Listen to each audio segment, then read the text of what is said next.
I never thought I, of all people, would find a journal needed, but here I am, making this audio log.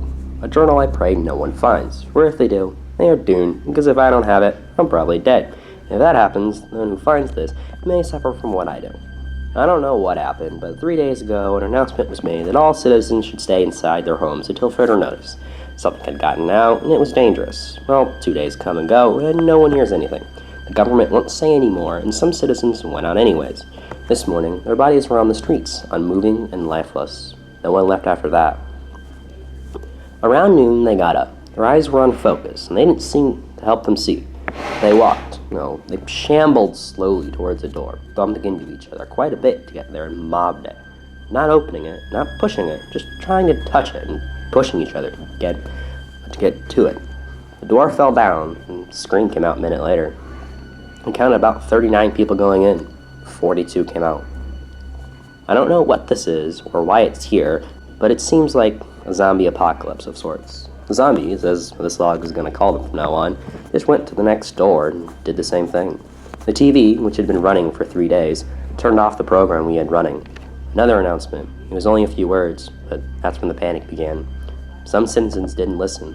What we were containing has infected them. I recommend you run. He said some more, but I was ready to leave.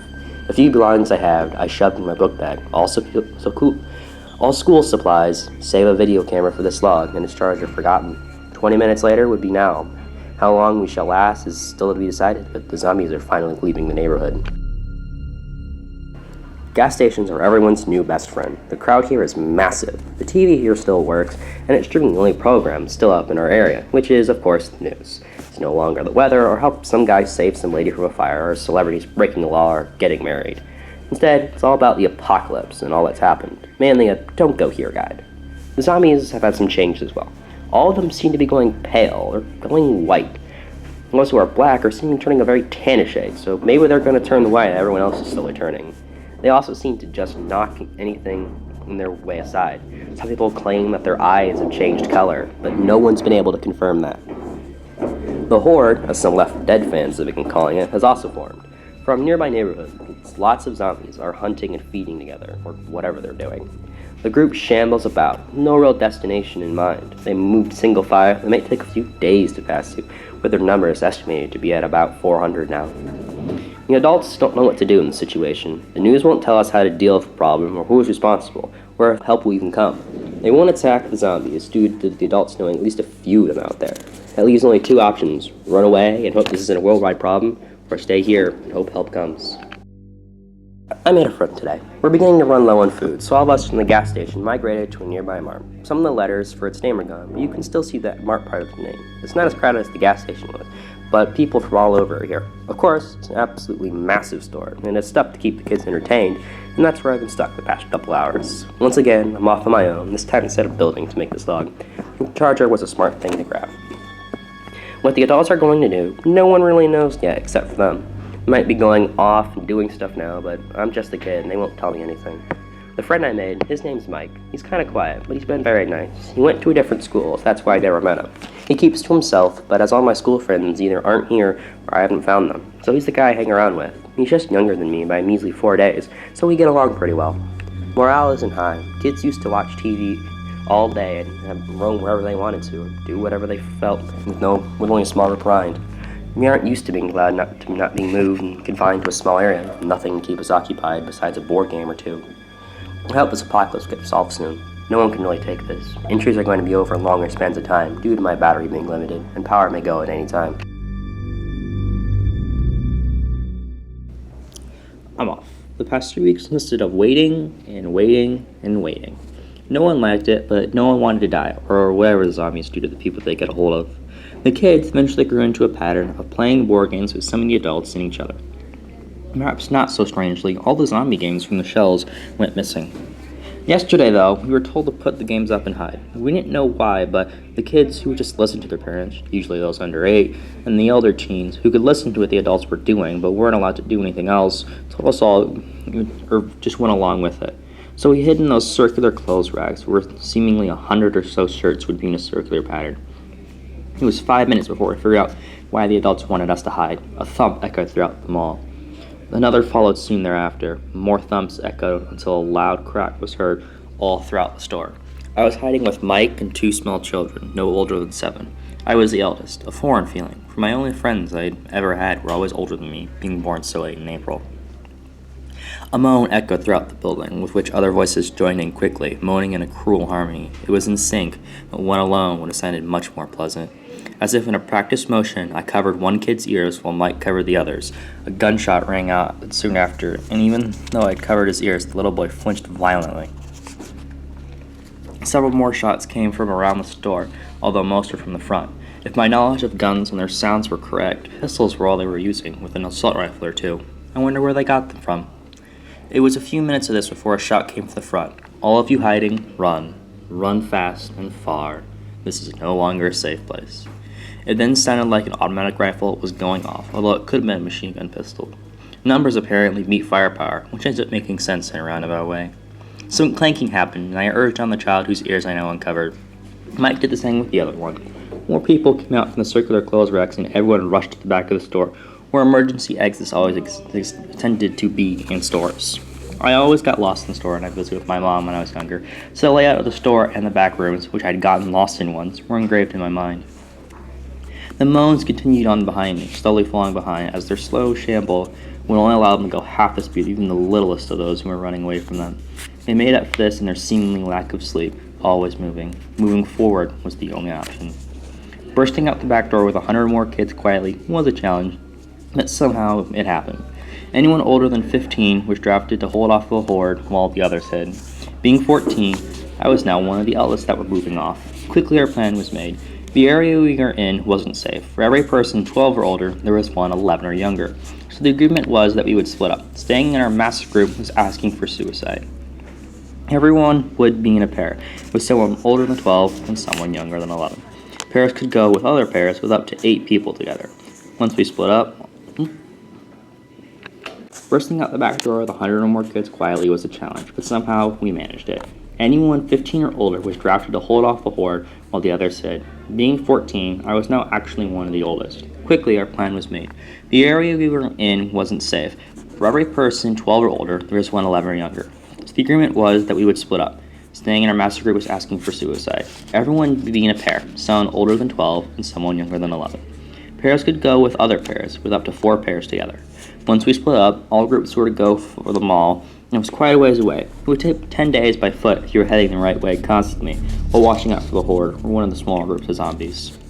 The goal was to arrive in 3 weeks or less. The hope that the mall was abandoned, or that there was a stronghold, because there wasn't anywhere else that anyone could think of, and there even be partly defended against the horde. So Mike, myself, and the 2 kids we watched out for on the march departed from everyone else. We camped out for a night, and they've been looking at me while I'm crazy as I've been making this. Hooray! We hit the first of the 3 towns we're going to pass through before the 4th, where the mall was located. From what I can tell, absolutely no one thought it would be this hard. In total, it's about 15 miles away, but everyone's been there at least once, even the youngest of the bunch from the mart. This would normally be a hard trip, with no one having supplies such as food, water, or bedding to spare, lots of small children being instructed by people from other than adults on what to do, and for the fact that no one knew the exact direction to go in were all reasons why the trip sucked and was taking so long. The real kicker on why it was taking so long to travel the 15 miles? The horde. With the adults and many older kids joining in from the mart, the mob had split in 2 and still seemed bigger than it was before. This would normally be a hard trip with no one having supplies such as food, water, or bedding to spare, lots of small children being instructed by people other than adults on what to do, and the fact that no one knew the exact direction to go in were all reasons why the trip sucked and was taking so long. The real kicker on why it was taking so long to travel 15 miles? The horde. With all the adults and older kids from the mart joining in, the mob had split in 2 and was still seeming bigger than I thought it could be. The horde seemed to be hunting people down now, with some of the victims also breaking into a mad dash for a moment or 2, speeding ahead of their peers. If that's a sign of them evolving to be better than they are now, the trip may go from difficult to impossible.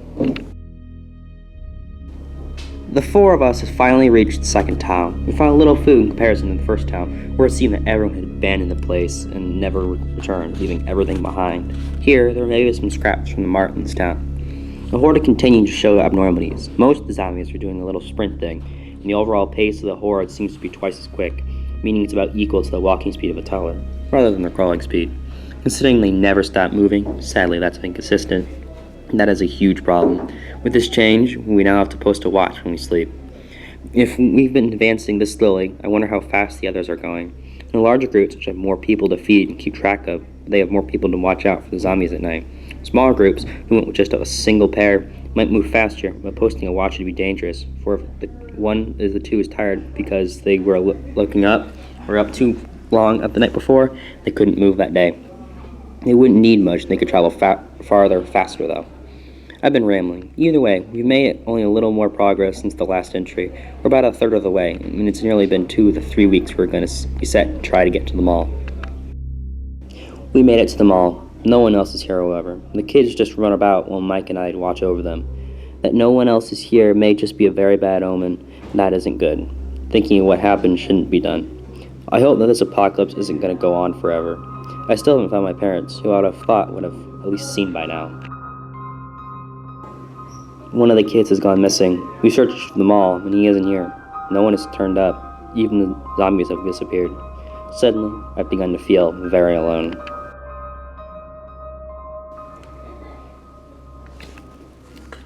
Mike is missing now. Once again, Morgan and I wandered about the building, calling for Mike and Gavin, but if either could hear us, they didn't respond.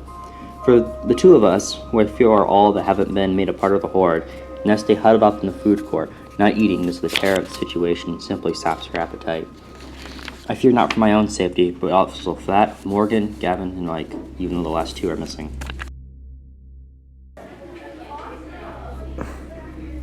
Now I've become truly alone. Everyone I was traveling with has disappeared. Slowly the world that I was familiar with, drifting in and out of school with little to no friends that paid me no mind, allowed me to just drift about unnoticed by all as I just did what was placed in front of me, really began to show cracks. The entire situation up until now, maybe it was a cruel dream, or the virtual reality technology that was being developed was here, and I was somehow put in the test of it, and it began to show cracks to show that this was reality. And what I had known was as real was no longer going to exist. This was reality now, a place no one wanted to be. Slowly, I think I'm going insane. I heard something in the mall today. I don't know what, but something is here. It sounded like people, with the fact that it was words that I heard, not moans the zombies made. Maybe help has come, or maybe the zombies have learned to speak.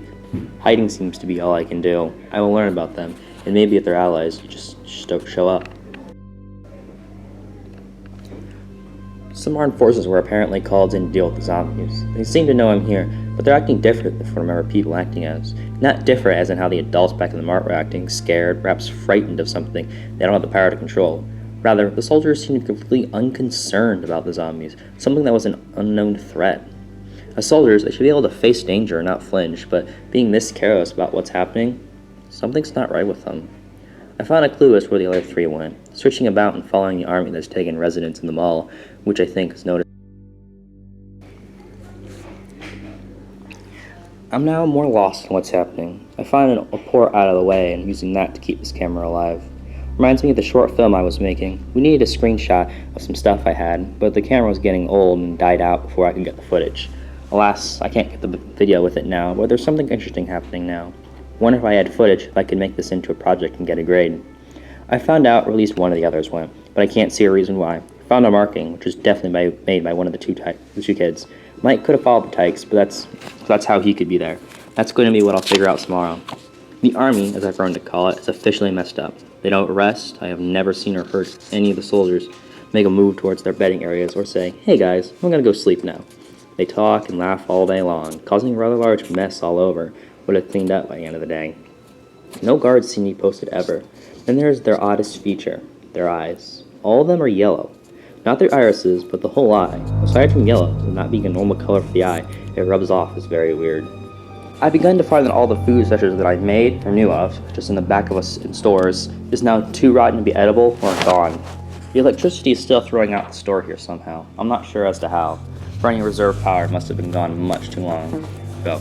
It's been 2.5 months since this all started. I began to wonder if anyone's going to do anything, for the army doesn't seem to be doing anything but eat, talk, and mess around. I was confused the last entry. Now I am really confused. As last intruder stated, hopefully, I didn't check the old ones, making new ones to conserve power, I found where Morgan, Mike, and where Gavin may have gone. If not, I found them. Leading it follows to a passageway that I don't remember ever going down as a mall shopper, all these months ago before this apocalypse began. The end was a non-labeled door. Not really being as careful as I should have been, I just opened the door. The room was lit and looked inhabited, which is better than any other place I had seen since leaving the Mart, for all were abandoned as people went elsewhere probably. Our band of middle school kids were probably the only batch of people to think that staying was smarter than fleeing as a refugee to another state, country, or even another planet with the space program NASA has set up where you can go to space with no way back and you get paid. Not that the currency is really worth anything on Mars or wherever they've begun to set for sites on next. Never bothered to pay attention to it. Either way, with the room being inhabited, that brings about a problem. I'm at somewhere unfamiliar with someone, so where someone has a home field advantage, and I hadn't had to fight anyone, which was more luck than anything, not counting anyone aside from those at the gas station and then later the Mart. That's not counting the zombies I've seen from the distance, but I didn't meet them per se. Back on topic, I went with the obvious idea for what to do in the situation. Find a hiding spot as soon as possible and hope I'm not spotted. Anything or anyone could have lived in the banged-up old room. I was in no hurry to make a friend here, with the inescapable feeling that anyone I meet could try to kill me. Not a pleasant thought, if I'm allowed an opinion.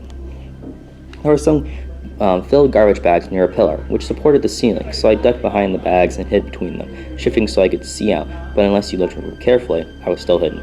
Not knowing when anyone might return, the best idea was to wait at least a little bit before leaving, the rational side of my brain decided. Some factor of probability and random nonsense filled my brain, but I ignored the sounds of my own memories for the moment to get a better look around the room. In a faded look of everything I saw outside along the cobwebs. The faded look of everything I saw outside, along with the cobwebs that covered everything, were absent in this room, so it was obviously well kept. Some electronics such as a TV and a radio, or amongst other junk that was scattered all over the room. Aside from the way I came in from, there was no way in or out of the room. With there being 2 mattresses in the room, it was probably safe to infer that 2 people lived here.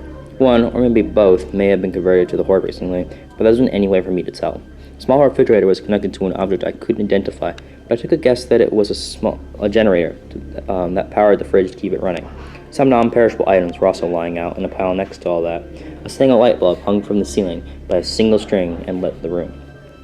I camped out between the trash bags for so long, eventually I fell asleep. While normally I would never sleep with trash, I had grown used to smells much worse during this apocalypse, and the bags were full of something soft, which made it the most comfortable place I'd slept in for quite some time. The gas station and Martin Mall didn't stock mattresses, but the bags ranked a close second to mattresses, or maybe just because it's been 3 months since I've been on one. When I came to, I nearly screamed, but thankfully I didn't. If I had, I probably wouldn't be here. Describing the things I saw is too difficult. And they were human-shaped for sure, but only in structure. Their skin was deep purple all over, and seemed to fluctuate between a purple and a bright green in some places. Their eyes were yellow like the Army's members were, yellow all over, not just the iris. When their arms bent, they seemed to grow a second arm, one that was in a straight line with the forearm. At the end of the extra skin they had, it seemed to be as sharp, much like a blade would be. Like, I could make out some claws on the 7 or 8 of the creatures that had somehow invaded the room while I was asleep. There were some dirty clothes, you could call them that, in the creatures. Only then did I put 2 and 2 together. Somehow, the zombies had mutated, and anyone who was once one of them was slowly turned into this, was all I could think of how these things came to exist. The creatures, for they were much too gruesome and strayed too far from what I believed the zombies looked like, hung out for a minute, sniffing the air as if they were dogs trying to find criminals that were hiding. They came dangerously close to the bags, but one of the creatures, which had taken a seat in a chair, would bark at them whenever they went near it. I don't know why they weren't allowed near where I was, although several ideas came to mind. Eventually, the one in the chair got up from the chair and barked at everyone else in the room. All of them stopped what they were doing and left. I don't know why they weren't anywhere near the room, or what they were searching for, although my brain insisted to try and come up with a reason, and not settle on the one that they were searching for me, and they had characteristics of bloodhounds or other dogs that could sniff out people. So now I camp out in a shop, and I begun to barricade it, making it hard to get in. Anytime moans began to come close to the store, I would hide, hope I wasn't seen by anything out there. So far it's worked, but with the new appearance of the zombies, let us return to me. Where is any other being that's not infected?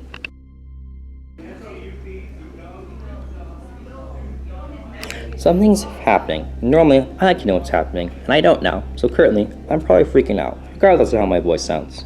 Some rumbles came from outside, like something heavy was dropped. I'm not sure what's wandering on about there, but it's big. Maybe it's one of those mechas the military managed to get a hold of a few years ago from overseas. If it's that brings about two possibilities. I'm screwed because the entire military is infected with whatever is going about, or I'm saved because some of the army isn't infected and has come and is going to try to purge the land of the zombies. Not many of them are that anymore. Both probably are very bad for me either way, because they don't have a way to tell that I'm not infected, but the abominations that the zombies turn into seems like it happens only after a while.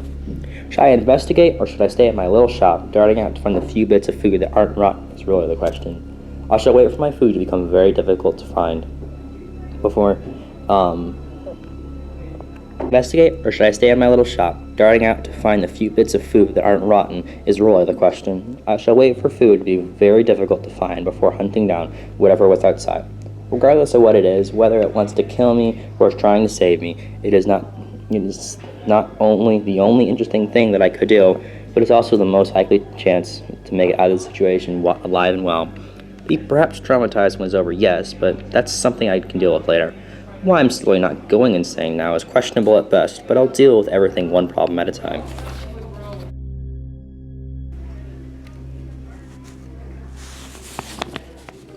With my regular spots for food depleted or now rotten, I shall go and find what was outside over a week ago. Gunshots have come outside over the week, and the thumping has continued, although it seems to have gone a little ways away.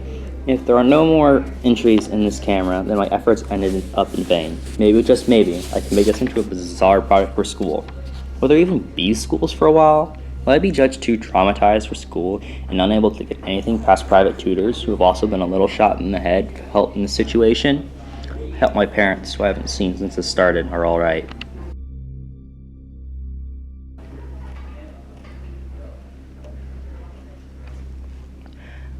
I don't know if this new development makes the situation better or worse. Somehow, whatever virus the government, or who else would deal with this kind of thing, was playing about with that got out and began infecting the innocents of this land wasn't contained. At all. Brazil, Russia, Britain, Australia. Somehow the virus spread and was all over the world. Going out to track down whatever was making so much noise the other day, I found some people. Them seeing me, they didn't nearly fire, but upon seeing that I was a tired, worn-out, and hungry teen, not those yellow eyes that the zombies and abominations had, they stopped pulling the trigger. Of course, being a teen that was forced to be on his own for about a month, with very little human contact, and then with what I could equivalent to several gods appearing before me, I passed out. I don't know what happened when I was out, only that I was whisked away into a medical tent, and I didn't wake up until the next morning, or yesterday for reference for those who can't put dates together. They had found my camera on me. For them not searching me would make them idiots. No offense, Army people. They were in the room as I recorded this. Didn't think it important to mention them until now. Anyway, they didn't investigate my camera and just waited until I woke up. The generator that I had around my ankle, no, I don't know why a mall had a chart for a camera model several years old on display that was solar powered, or how I managed to stumble upon it, only that it does exist, and I did end up turning down the right hallway and ended up stealing it, and it had kept my camera at a healthy battery charge. So the surprise on the Army's members' faces when they saw my camera still had power was almost worth the effort to get to see it in the first place. The shock that went all over them when I mentioned that I had a log about this since all began still wasn't worth getting to this point, but it did make the very dreary environment a little brighter for me. They did everything but demand to see what I had on it once I had mentioned I had some stuff on it since this had all started. The shock faded a bit when there wasn't any video, but they, after the first 3 entries, slowly shuffled out and took the camera with them. Normally, I would have been worried without even telling me what they were going to do, for I had one realizing come after the incident at the mall. Adults aren't perfect. They were once kids and were once troublemakers. They learned from some of their mistakes, not all of them. No one's perfect, no matter what someone claims or does, and the Army members were adults in all their imperfectness. The only reason I wasn't worried was of how painfully obvious what they were doing. Finding anyone important, then showing all of them the log, reminds me of my teachers as they drove us into how speeches work and how first-hand evidence, as my log ends up being, is the most powerful evidence you can come up with. About an hour before I recorded this log, I got my camera back, and they had said they wanted me to keep making the logs because they said I just did a really good job. I think it's more that I've done it up until now, and they want some continuous viewpoint over the whole thing or something. I'm 90% sure the adults here could do this much better just because they're older, but if they want me to continue, I guess I shall. I don't think I want to do much anymore. If the army that I'm with gets infected, and I'm certain that everyone else is probably doomed. Apparently, just about every state had completely fallen ill to the disease, with the humble state I lived in being seemingly the least infected, with according to the army officials. One non-human infected per 10 square miles. I've always been doomed to die since birth, because of the human cycle and all, but I'm hoping the day where I don't get up in the morning doesn't come around for me, or for anyone, until sometime after we've all turned 65. I don't know why that number, but that number is what I shall stick with. For dumb humor for those who hear this in the future, on a scale of 1 to 10, what's your favorite color of the alphabet? It's when the school year should start, and nothing has happened. I've sat down in a tent and played chess, the only game anyone really has here, with everyone in this army and beaten them 6 times over, and have everything for 20 miles around the camp memorized. Actually, one thing did happen. Camp got moved from someplace a few miles out of town to the mall that I was in before. Fantastic. The weird army dudes from inside the mall were still hanging about, and I was simply told to cover my ears and close my eyes when the army I was with saw the other army. I turned to him matter-of-factly and told him, "What? Turning away from you shooting someone?" With the violence that I've seen going on throughout what's happened here, I don't think it's going to bother me too much. And guns are loud, and I'll hear it anyways. The look on his face was hilarious. Anyway, he, after staring at me like I had 2 heads, shook his head and resignedly told his people to fire. My ears hurt because of it, but it was worth it. Then the bodies of the army that was shot did something very strange. It reminds me of the game for 2012, but the name is unimportant, for I can't even really remember it anymore. They turned to purple mush that pooled into piles, which went somewhere. I assume cracks in the ground leading to the center of the earth, but I have no idea. We're camped out here. I've done nothing. My boredom levels are so frickin' high. Something happened. Boredom is evil.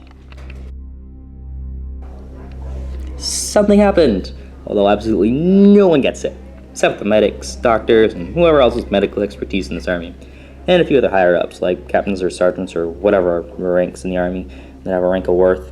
I didn't pay any real attention when this kind of thing was mentioned once in 4th grade, so I have no clue. Whenever I'd infected people, seemed to make them act quite violently, beyond what you would think an angry prisoners with someone agitating them, like whoever got them in jail nearby. And the abominations are swarming. Nothing is happening still, but if we get attacked, the whole situation is going to end.